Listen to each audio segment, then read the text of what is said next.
strange sightings have been reported in the sky throughout history. After the Second World War, however, the appearance of flying saucers, UFOs or UAPs, unidentified anomalous phenomena, or whatever one wants to call them, became prominent in culture, and recently, this phenomenon has gained even more public exposure and sparked intense interest, constituting an important cornerstone for our current zeitgeist. Swiss psychiatrist and psychoanalyst Carl Jung had studied this phenomenon for more than a decade, until his death in 1961. He writes, "From the very beginning, the UFO reports interested me as being, very possibly, symbolical rumors, and since 1947, I have collected all the books I could get hold of on the subject." While Jung was unable to form a definite opinion concerning the physical nature of UFOs, the evidence available to him was convincing enough to arouse a continuous and fervent interest. He wrote down his thoughts in Flying Saucers, A Modern Myth of Things Seen in the Skies, which is part of the collected works Volume 10, Civilization in Transition. His views on UFOs, however, have commonly been misinterpreted, even by the press during his time. Jung makes it clear that he is focused on the psychic aspect of UFOs as a modern myth, that is to say, as a narrative from the collective unconscious that expresses a fundamental human experience, providing insight into our inherited patterns of behavior or archetypes and the nature of human existence. Jung could not commit himself on the question of the physical reality or unreality of them, since he did not possess sufficient evidence either for or against. His position can be summarized in the following sentence: something is seen, but it isn't known what. Something material could be seen, or something psychic could be seen. Both are realities, but of different kinds. Jung himself had never seen a UFO, but knew 4 people who had, or said they had. Jung did not know whether the entities controlling these crafts were extraterrestrial or not, as some reports show these objects rising out of the sea. It may well be that they are not from outer space, but have rather been among us for millennia. Thus, it is more appropriate to call these beings non-human intelligences, NHIs, in which we may include aliens, angels, demons, elemental beings, etc. Perhaps the aliens seen in the UFOs are forms of technologies artificially created by higher beings, whose form we cannot comprehend or perceive. Jung does not reduce the UFO phenomenon to purely psychological grounds, for a large number of observations point to a natural phenomenon, or even a physical one: anti-gravity field, signs of intelligent guidance, radar signals, etc. But since he could not contribute to their physical reality, he dealt almost exclusively with their psychic aspect. Jung's field of interest is the human reaction to the phenomena, an effort to understand the complex working of our interior life, as this is revealed through the UFO phenomenon. Contrary to the ordinary rumors which are told all over the world, Jung described UFOs as visionary rumors, as they are expressed in visions, or perhaps owed their existence to visions in the first place, and are now kept alive by them.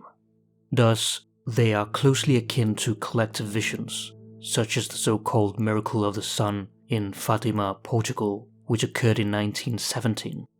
After a day of heavy rain, the clouds parted and revealed the sun, which started spinning, dancing, or zigzagging across the sky. It also emitted radiant colors. Others described seeing not the sun, but instead a disk of dull silver, or wheel of fire, which did not hurt the eyes when stared at. Individual descriptions vary in detail and emphasis. Some people reported seeing nothing out of the ordinary. At one point, there was a cry of anguish from the crowd as the sun appeared to rapidly descend towards the earth. People were terrified as they thought the sun was going to fall upon them. They started praying and confessing their sins when at last the sun stopped moving. Around 30,000 to 100,000 people witnessed this phenomenon, which lasted approximately 10 minutes. After the event, the ground and the clothing of those present were reported to have dried completely.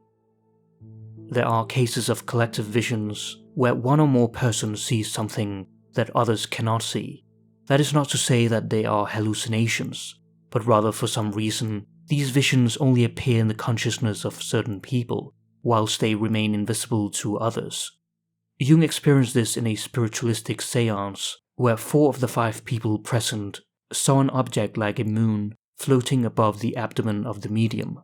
They showed Jung, the 5th person present, exactly where it was, and it was absolutely incomprehensible to them that he could see nothing of the sort. Even people who are entirely of sound mind and in full possession of their senses can sometimes see things that do not exist.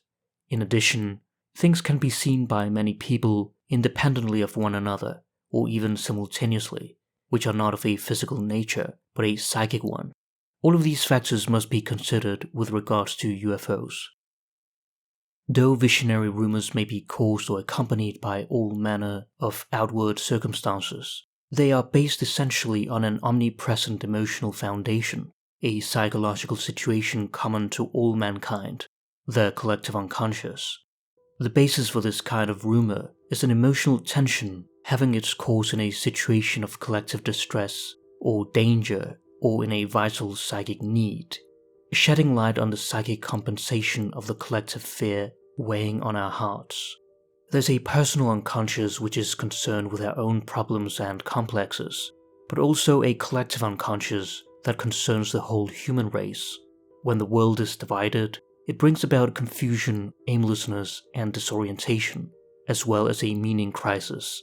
This mass hysteria, arising from common sources, can affect vast groups of people who are under tension from the same archetypal pressure, which is of tremendous intensity. Should something extraordinary or impressive then occur in the outside world, be it a human personality, a thing, or an idea, the unconscious content can project itself upon it, thereby investing the projection carrier, which acts like a hook on which the projection hangs, with numinous and mythical powers. Thanks to this, the projection carrier has a highly suggestive effect and grows into a savior myth whose basic features have been repeated countless times in history. In an interview, Jung was asked if our preoccupation with psychology and UFOs can be traced back to a decline of the belief in God, as though this left a void which the unconscious had to fill. He stated, "In our world, miracles do not happen anymore, and we feel that something simply must happen which will provide an answer or show a way out. So now these UFOs are appearing in the skies. Although they have always been observed, they didn't signify anything. Now, suddenly, they seem to portend something because that something has been projected on them. A hope, an expectation. It is, of course, the expectation of a savior. But that is only one aspect. There is another aspect, a mythological one. The UFO can be a ship of death, which means that ships of death are coming to fetch the living or bring souls. Either those souls will fall into birth, or many people are going to die and will be fetched by fleets of these ships of death. These are important archetypal ideas, because they can also be predictions. If an atomic war were to break out, an infinite multitude of souls would be carried away from the earth. When we are threatened with disaster and mysterious vehicles start appearing in the skies, we unconsciously project on them the figure of a savior. We assume that these beings of superior intelligence are peaceful and have come to save us, even though they might not do so. Thus, they gain an almost messianic or godlike status. In the case of ancient mythology, gods are men, plus have more intelligence, power, or authority. Each god represents an archetypal image. It seems that, as Heidegger declared, only a god can save us. For Jung, it is thus no surprise that sightings of UFOs were reported much more frequently after the Second World War, and the threat of totalitarianism and nuclear annihilation. The inner expectations of the people, the desire for a savior, symbolized by the UFOs, appeared in the outer world in a non-causal but meaningful way, a phenomenon Jung calls synchronicity. Because of our modern rationalism, we interpreted such visions of longing and deliverance not as heavenly, otherworldly angels, but mechanical, otherworldly spaceships or technological angels. The UFO has the value of a living symbol, that is, a dynamic factor which, because of the general ignorance and lack of understanding, has to confine itself to producing a visionary rumor. The fact that there is a numinous quality about all archetypal images is responsible not only for the spread of the visionary rumor, but also for its persistence. One thing is certain: UFOs have become a living myth for modern man, and Jung states that we have the golden opportunity of seeing how a legend is formed, and how in a difficult and dark time for humanity, a miraculous tale grows up of an attempted intervention by superior or heavenly beings. If they are a case of psychological projection, there must be a psychic cause for it. One can hardly suppose that anything of such worldwide incidence is purely fortuitous and of no importance whatever. The cause must strike at the roots of our existence, if it is to explain such an extraordinary phenomenon as the UFOs. Though UFOs were popularized towards the end of the Second World War, the phenomenon itself was known long before. There are countless reports in literature. Jung spares himself from this task and gives us two examples. The first one is the Basel broadsheet of August 7, 1566, in which it is reported that at the time of sunrise, many large black globes were seen in the air, moving before the sun with great speed, and turning against each other as if fighting. Some of them became red and fiery, and afterwards faded and went out. The second example is the Nuremberg broadsheet of April 14, 1561, where numerous people saw a frightful spectacle at sunrise, in which globes of blood red, bluish or black color, or plates in large numbers, appeared near the sun, along with crosses and large tubes.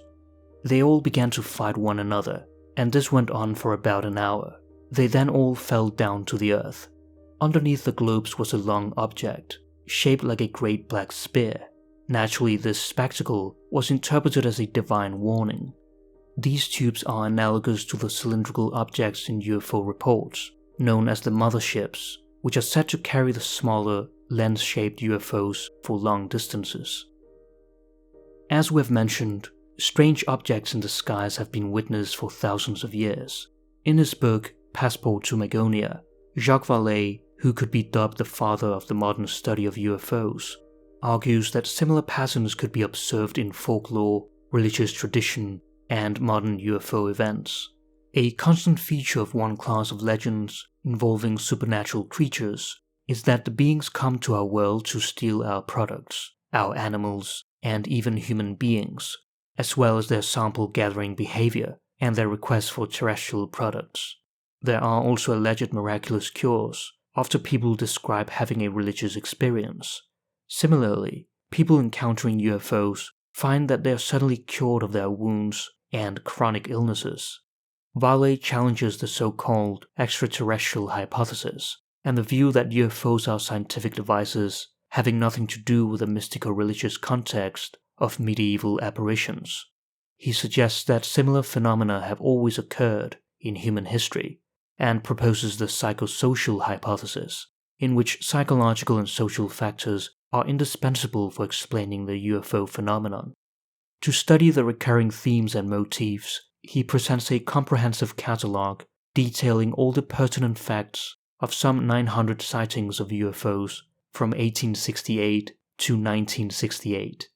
It is important to note the continuum of beliefs which leads directly from primitive magic through mystical experience, the fairy faith, and religion to modern UFOs. The mechanisms that have generated these various beliefs are identical. Their human context and their effect on humans are constant. It has little to do with the problem of knowing whether UFOs are physical objects or not. There are many old reports of witnesses describing seeing various objects in the sky across the world, which include strange flying machines before the invention of flight, multiple suns and moons, discs, cigar-shaped objects, crosses, spheres of fire, wheels, flying earthenware, etc. At this time, people unconsciously projected these aerial phenomena as portents or omens, or that God wanted to induce people to amend their lives and make penance. In fact, panics, riots, and disruptive social movements were often linked to celestial apparitions. What matters here is the link between certain unusual phenomena, observed or imagined, and the alteration of the witness's behavior. For Vallée, folklore is indispensable for understanding the phenomenon of visitation, from the very earliest days to the present. His book aims to document a recurrent myth, namely, the myth of contact between mankind and an intelligent race endowed with apparently supernatural powers. He writes, "Of considerable interest to the psychologist is the fact that the entities are endowed with the same fugitiveness and behave with the same ignorance of logical or physical laws as the reflection of a dream, the monsters of our nightmares.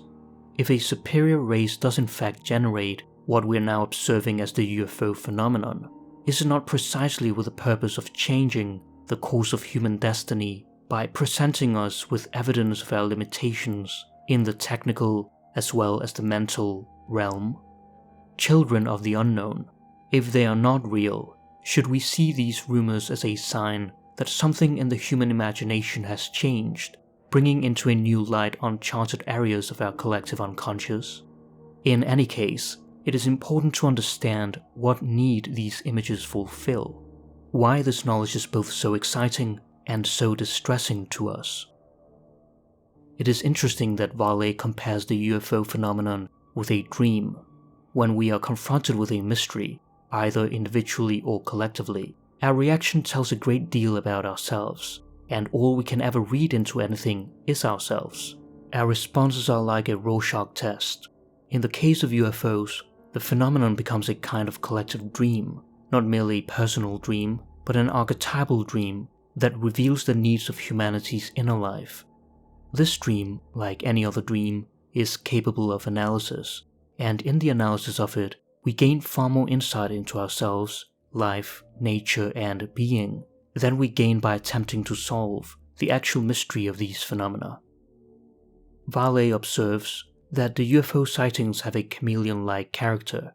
The shapes of the objects, the appearances of their occupants, their reported statements, vary as a function of the cultural environment into which they are projected.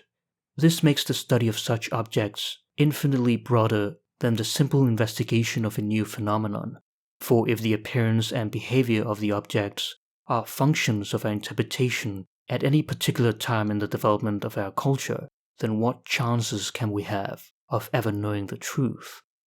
Human actions are based on imagination, belief, and faith, not on objective observation, and to control human imagination is to shape mankind's collective destiny, provided the source of this control is not identifiable by the public. During 1896 and 1897, an airship with beings was seen throughout the United States by multiple witnesses. The airship, though it was believable to the witnesses of 1897, is no longer credible to us. UFOs appear to keep pace with human technology. In fact, one of these beings told a witness, "Soon the invention will be given to the public." Perhaps the airship, like the fairy tricks, the flying saucers, was a lie, so well engineered that its image in human consciousness could sink very deep indeed and then be forgotten. In his book, Messengers of Deception, Vallée states that UFOs could be physical devices used to affect human consciousness. Their purpose may be to achieve social changes on this planet through a belief system that uses systematic manipulation of witnesses and contactees. The witnesses of the airship, far from witnessing by chance the maneuvers of interplanetary visitors, may have been deliberately exposed to a scene designed to be recorded by them and transmitted to us. In her book American Cosmic, UFOs, Religion, Technology, Diana Pascholka suggests that UFO experiences are similar to religious experiences reported throughout history. As such, they are modern vehicles for spiritual experiences. She writes, "Nobody wants to be known as the person who has seen a UFO, so if they see something anomalous, they usually choose the least unlikely explanation and leave it at that. The same is true of religious experiences. People who have reported experiences that are ultimately deemed religious have at first been confused by what they see or hear. It is not immediately clear to them that they are having a religious experience. In many cases, such experiences can cause ontological shock, a profound disruption in one's understanding of existence. Nevertheless, since they are impossible to verify objectively, one fears public ridicule, ostracization, or the loss of one's job or credibility. It may change one's life and being inwardly, but outwardly, everything goes on as before. One still needs to attend to one's duties and obligations, which seem to be prosaic. The contrast between an extraordinary event and ordinary everyday life creates a sense of the absurd, which can be profoundly alienating. It is perhaps best depicted in Kafka's novella The Metamorphosis, where the protagonist wakes up transformed into a giant insect and is preoccupied with ordinary concerns such as being late for work. Whether the UFOs have a physical reality or not, they are in any case psychic realities. Even if there's nothing physically tangible about these phenomena, the rumor of the existence of such objects is an incontestable fact.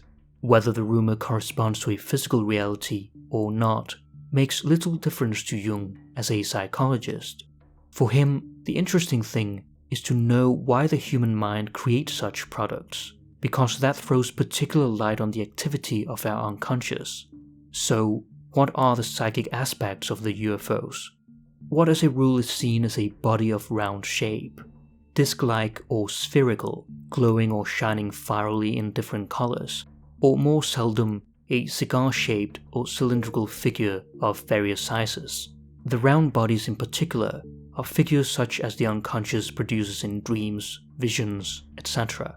Jung writes, in this case, they are to be regarded as symbols representing, in visual form, some thought that was not thought consciously, but is merely potentially present in the unconscious in invisible form, and attains visibility only through the process of becoming conscious. The visible form, however, expresses the meaning of the unconscious content only approximately. In practice, the meaning has to be completed by amplificatory interpretation.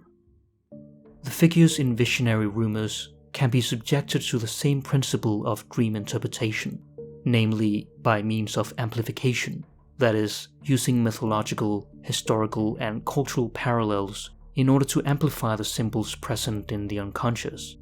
UFOs express the symbol of totality, represented by the mandala, insofar as the mandala encompasses, protects, and defends the psychic totality against outside influences, and seeks to unite the inner opposites. It is at the same time a distinct individuation symbol.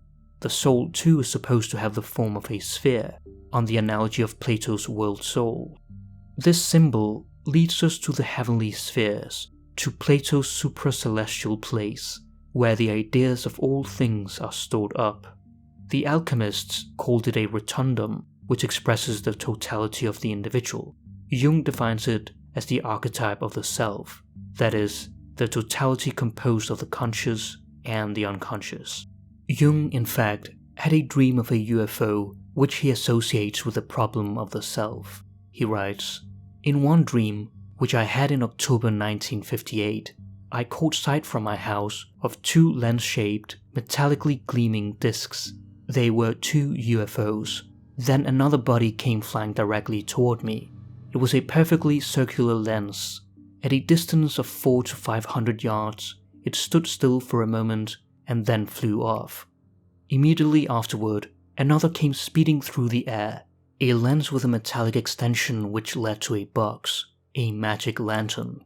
At a distance of 60 or 70 yards, it stood still in the air, pointing straight at me.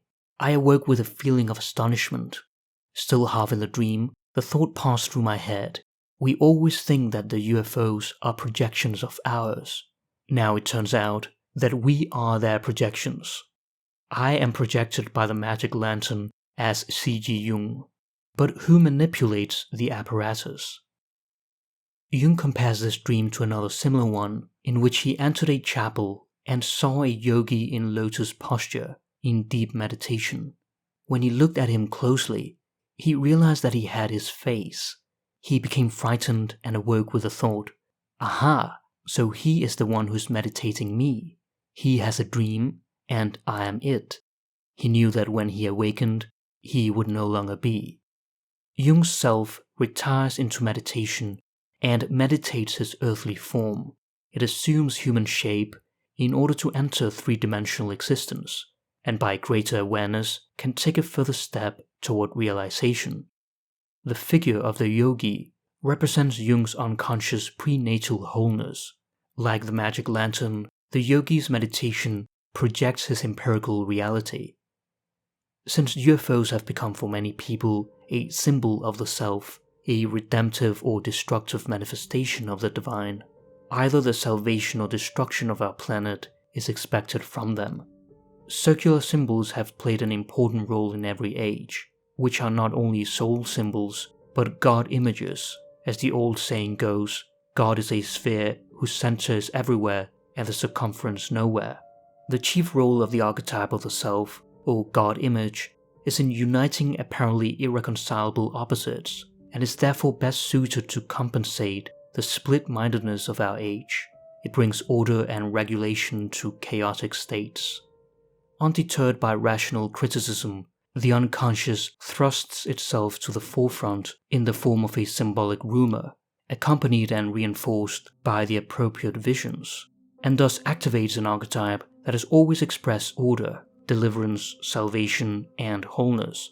It is characteristic of our time that the archetype, in contrast to its previous manifestations, should now take on the form of an object, a technological construction, in order to avoid the odiousness of mythological personification. From the psychological point of view, the plurality of UFOs would correspond to the projection of a plurality of human individuals, the spherical symbol indicating that the content of the projection is not the actual people themselves, but rather their ideal psychic totality. Jung writes, "The plurality of UFOs, then, is a projection of a number of psychic images of wholeness which appear in the sky because on the one hand they represent archetypes charged with energy, and on the other hand are not recognized as psychic factors. The reason for this is that our present-day consciousness possesses no conceptual categories by means of which it could apprehend the nature of psychic totality. Moreover, it is so trained that it must think of such images not as forms inherent in the psyche, but as existing somewhere in extra-psychic, metaphysical space, or else as historical facts. When, therefore, the archetype receives, from the conditions of the time and from the general psychic situation, an additional charge of energy, it cannot, for the reasons I've described, be integrated directly into consciousness, but is forced to manifest itself indirectly in the form of spontaneous projections. The projected image then appears as an ostensibly physical fact, independent of the individual psyche and its nature. In other words, the rounded wholeness of the mandala becomes a spaceship controlled by an intelligent being." The message which the UFO brings is a time problem that concerns us all. The signs appear in the heavens so that everyone shall see them. They bid each one of us to remember our soul and our own wholeness. The opposition between the physical world and the spiritual or higher world is not absolute. The two are only relatively incommensurable, for the bridge between them is not entirely lacking. That there is something beyond the borderline, beyond the frontiers of knowledge, is shown by what Jung calls the psychoid, a term that refers to the irrepresentable nature of all archetypes, which do not fully belong in the psyche nor in matter, but rather transcends both and yet provides a bridge to them as the unifying element. This connection is most clear, according to Jung, in the archetype of number, which this side of the border are quantities, but on the other side are autonomous psychic entities, capable of making qualitative statements which manifest themselves in a priori patterns of order. This brings us a little nearer to understanding the mystery of psychophysical parallelism, for we now know that a factor exists which mediates between the apparent incommensurability of body and psyche, giving matter a kind of psychic faculty and the psyche a kind of materiality, by means of which the one can work on the other. For Jung, both views, the materialistic as well as the spiritualistic, are metaphysical prejudices. It accords better with experience to suppose that living matter has a psychic aspect, and the psyche a physical aspect. If we give due consideration to the facts of parapsychology, then the hypothesis of the psychic aspect must be extended beyond the sphere of biochemical processes to matter in general. In that case, all reality would be grounded on an as yet unknown substrate possessing material and at the same time psychic qualities, the unus mundus or one world. The acausal correspondences between mutually independent psychic and physical events, in other words, synchronistic phenomena, and in particular extrasensory perception, would then become more understandable. Another important phenomenon that is typically associated with UFOs are crop circles, which have appeared relatively recent in history. In his book Crop Circles, Jung, and the Reemergence of the Archetypal Feminine, Gary S. Bobroff analyzes the psychological meaning behind crop circles. We typically categorize phenomena because it offers the illusion of understanding and thus reduces anxiety. In the Middle Ages, crop circles inspired fear and were seen as witches' rings or as being reaped by a mowing devil. In the Enlightenment period, they emphasized the possibility of natural causation of the phenomenon by weather or wind, and in the contemporary period, the predominant response is that it is a hoax, and to dismiss it altogether. Generally speaking, our theories that we have about the new and unknown say more about us than they do about the phenomena. We live in a time where we are disconnected from the body, from nature, and from the unconscious. Instead, we have become too focused on rationalism, literalism, and materialism. We do not want to remain content with the mystery, but want to know everything there is about it. By cutting off a part of who we are, the psyche seeks to restore our balance. In other words, we have lost our relationship with the archetypal feminine, which crop circles exemplify as they are formed in the grain. Grain has been a part of our diet since prehistoric times and flourished in the agricultural revolution. It corresponds to the archetypal concept of life, death, and rebirth. Cultures around the world that have produced crops have worshipped the divinities whom they believed protected and sustained their crops, providing abundance and nourishment, which Bobroff states has been predominantly directed in goddesses of life and vegetation. He writes, "As early farmers planted and waited, watching for their seeds to grow, and as they watched and saw their bellies grow fat with children, they felt the source of life inside themselves and knew the association between the land's fertility and their own. And as they, in their natural love for their children, nourished and cared for them, so too did they see, in the endless generosity of nature, an expression of its love for us." Modern culture no longer gives thanks for what we receive from the earth. No longer do we see something divine in our daily bread, and lost to us is the miracle of life, the miracle of our own life.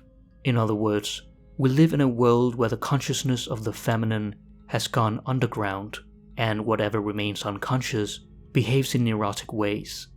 The mystery of the female body is the mystery of birth, which is also the mystery of the unmanifest becoming manifest in the whole world of nature, and the mystery of life itself. It is in this way that the archetype of the feminine exists within us.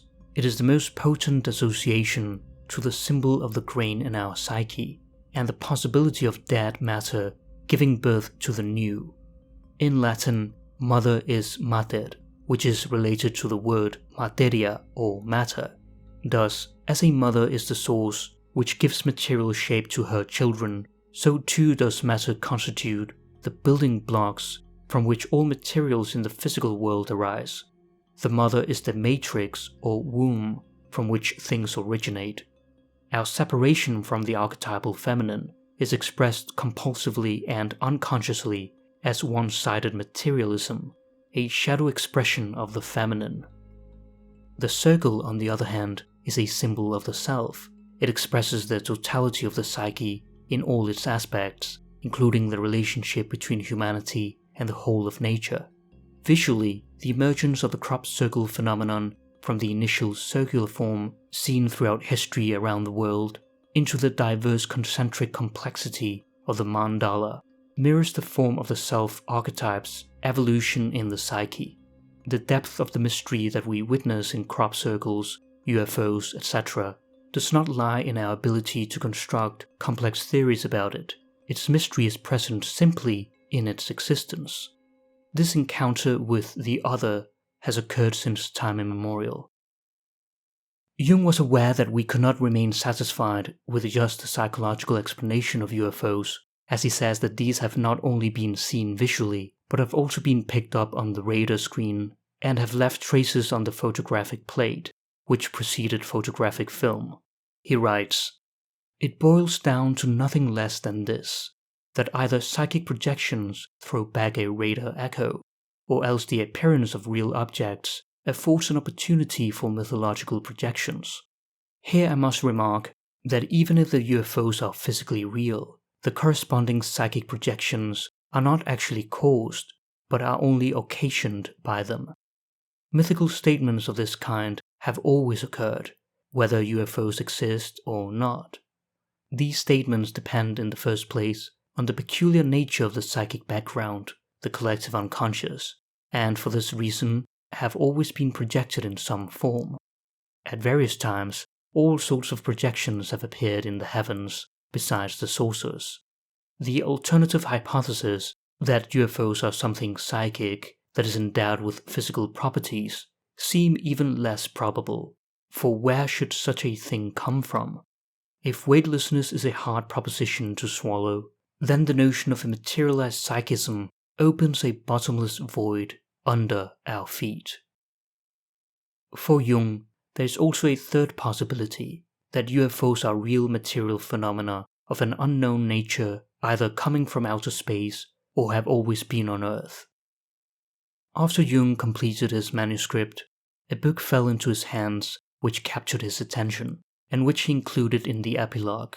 It is The Secret of the Saucers by Orfeo M. Angelucci, published in 1955. Orfeo was an Italian mechanic working in the United States.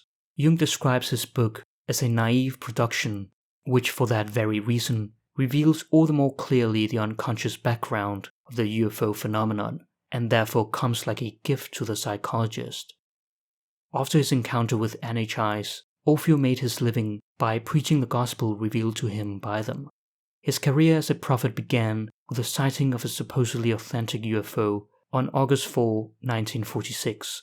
At night, he felt unwell and had a prickling sensation in the upper half of his body. As he was driving home in his car, he saw a faintly red-glowing, oval-shaped object hovering over the horizon, which nobody else seemed to see. Suddenly shot upwards with great speed, but before it vanished, it released 2 balls of green fire, from which he heard a voice say, "Don't be afraid, Orfeo, we are friends." As he got out of the car, he watched the 2 pulsating discs hovering a short distance in front of him. The voice explained to him that he was in direct communication with friends from another world. They asked him to drink from a crystal cup, which he described as the most delicious beverage I have ever tasted. He felt refreshed and strengthened. Suddenly, the area between the twin discs began to glow with a soft green light, which gradually formed into a 3-dimensional screen. In it there appeared a man and a woman, being the ultimate of perfection. They had large shining eyes and seemed strangely familiar to him. It seemed to him that he was in telepathic communication with them. Then the voice said, "We see the individuals of Earth as each one really is, Orfeo, and not as perceived by the limited senses of man. The people of your planet have been under observation for centuries, but have only recently been resurveyed. Every point of progress in your society is registered with us. We know you as you do not know yourselves. Every man, woman, and child is recorded in vital statistics by means of our recording crystal discs. Each of you is infinitely more important to us than to your fellow Earthlings, because you are not aware of the true mystery of your being. We feel a deep sense of brotherhood toward Earth's inhabitants, because of an ancient kinship of our planet with Earth. In you, we can look far back in time and recreate certain aspects of our former world. With deep compassion and understanding, we have watched your world going through its growing pains. We ask that you look upon us simply as older brothers. Orfeo was also informed that as etheric entities, they needed the UFOs only in order to manifest themselves materially to man. The heavenly visitors were harmless and filled with the best intentions. Cosmic law forbade spectacular landings on Earth. The Earth was at present threatened by greater dangers than was realized. After these revelations, Orfeo felt exalted and strengthened. It was, as he states, as though momentarily I had transcended mortality and was somehow related to these superior beings. When the lights disappeared, it seemed to him that the everyday world had lost its reality and became an abode of shadows. At another time, Orfeo was feeling unwell and had a dulling of consciousness he had noted on that other occasion. Jung describes this as the awareness of an abaissement du niveau mental, lowering of the mental level, a state which is a very important precondition for the occurrence of spontaneous psychic phenomena. Suddenly, he saw a luminous object which visibly increased in solidity, as if its vibrational frequency were lowered, just as the blades of a propeller are invisible at high speeds, but visible at low speeds. He saw a doorway leading into a brightly lit interior, and he stepped inside. The walls were made of some ethereal mother-of-pearl stuff. Facing him was a comfortable reclining chair consisting of the same translucent, shimmering substance. He sat down, and it was as if the chair molded itself to the shape of his body of its own accord. The UFO carried him away, and he saw the Earth. Orfeo wept with emotion, and the voice said, "Weep, Orfeo, we weep with you for Earth and her children. For all its apparent beauty, Earth is a purgatorial world among the planet's evolving intelligent life. Hate, selfishness, and cruelty rise from many parts of it like a dark mist." The voice informed him that every being on Earth was divinely created. Orfeo had spiritual gifts, and that was why the higher beings could enter into communication with him. The voice entertained him with more explanations concerning the attitude of the higher beings to mankind. Man had not kept pace morally and psychologically with his technological development, and therefore the inhabitants of other planets were trying to instill into the Earth dwellers a better understanding of their present predicament and to help them particularly in the art of healing. They also wanted to put Orfeo right about Jesus Christ. Jesus, so they said, was called allegorically the Son of God. In reality, he was the Lord of the Flame, an infinite entity of the sun and not of earthly origin. As the Sun Spirit who sacrificed himself for the children of woe, he has become a part of the oversoul of mankind and the world spirit. In this, he differs from all other cosmic teachers. Everyone on Earth has a spiritual, unknown self which transcends the material world and consciousness and dwells eternally outside of the time dimension in spiritual perfection within the unity of the Oversoul. The sole purpose of human existence on Earth is to attain reunion with the immortal consciousness.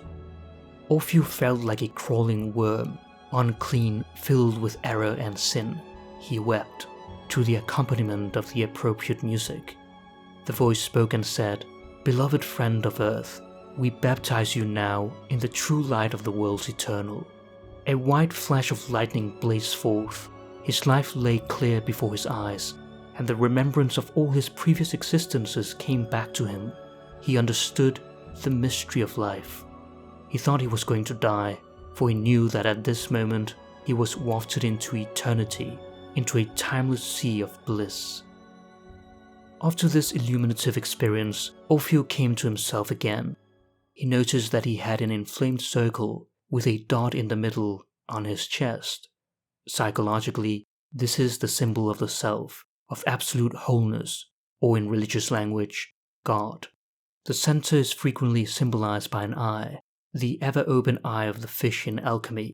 The fish is also a symbol for Christ and the age of Pisces. For Jung, The UFO phenomenon is part of the new approaching astrological age, the Age of Aquarius, estimated to fall between AD 2000 and 2200. In Western astrology, the completion of a full cycle of the sun through the zodiac, called a great year, takes approximately 26,000 years. An astrological age, or Platonic month, is 1/12 of a great year, corresponding with the one zodiacal sign, therefore lasting approximately 2200 years. Every age has left a secret to be discovered. Jung writes, "These rumors, UFOs, seem to me so significant that I feel myself compelled to sound a note of warning. They are manifestations of psychic changes which always appear at the end of one Platonic month and at the beginning of another. Apparently, they are changes in the constellation of psychic dominance of the archetypes, or gods as they used to be called, which bring about or accompany long-lasting transformations of the collective psyche. This transformation started in the historical era and left its traces first in the passing of the Aeon of Taurus into that of Aries, and then of Aries into Pisces, whose beginning coincides with the rise of Christianity. We're now nearing that great change which may be expected when the spring point enters Aquarius. It would be frivolous of me to try to conceal from the reader that such reflections are not only exceedingly unpopular, but even come perilously close to those turbid fantasies which becloud the minds of world reformers and other interpreters of science and portents. But I must take this risk, even if it means putting my hard-won reputation for truthfulness, reliability, and capacity for scientific judgment in jeopardy. I can assure my readers that I do not do this with a light heart." In an interview conducted 2 years before his death, Jung stated, "What comes next? Aquarius, the water pourer. In our era, the fish is the content, Pisces. With the water pourer, he becomes the container. It's a very strange symbol. I don't dare to interpret it. So far as one can tell, it is the image of a great man approaching." Pisces has water as an element. Aquarius, on the other hand, despite alluding to water, is classified as an air sign. The atmospheric mystery, the mystery of air, must become increasingly psychologically dominant for a period of more than 2,000 years to come. In his lecture on Jung's Flying Saucer book, Manly P. Hall states that the water of life of Aquarius is an etheric, electric, or magnetic substance moving in the air. It is fluidic in nature, but energizing in quality. It represents the transmission of waves and energy in space. On the spaces, we're dealing with an air sign with a curiously fluid symbol almost resembling water. We may refer to Genesis, where it is written, "And God made the firmament, and divided the waters which were under the firmament from the waters which were above the firmament." The waters above the firmament have a relationship to this symbol. Therefore, the phenomenon of the UFOs, which interestingly have been described as being both in air and underwater, have become more important for humankind as we are nearing the Aquarian age. The circular form of the UFOs is also the circle of the zodiac, the wheel of life, which depicts the astrological ages in which humanity eternally moves around, circumambulating the circle through the eons, which is also the self. As T.S. Eliot wrote, "And the end of all our exploring will be to arrive where we started and know the place for the first time." This mysterious cyclic symbol is related to the creation of the wheel, which led to transportation, the ability to move from one place to another, an appropriate symbol of motion and progress. On his final thoughts on the subject of UFOs, Jung writes, "Unfortunately, after more than 10 years' study of the problem, I have not managed to collect a sufficient number of observations from which more reliable conclusions could be drawn. I must therefore content myself with having sketched a few lines for future research." And finally, Jung writes, 2 or 3 more centuries will go by before the new era I spoke of, the Age of Aquarius, in connection with the flying saucers. A lot will still have to happen to mankind. Many things will have to change before the new style comes to birth, the new formula for the realization of humanity. The UFO phenomenon is a crisis in the Platonic month, a crisis in which human beings, moving from one pattern of archetypal symbolism to another, are confronted with an entirely new way of life, and this confusion is solved by the ageless and perennial task of individuation, the integration of the two parts of our nature, the conscious and the unconscious, which aligns us to the self, establishing our interior totality.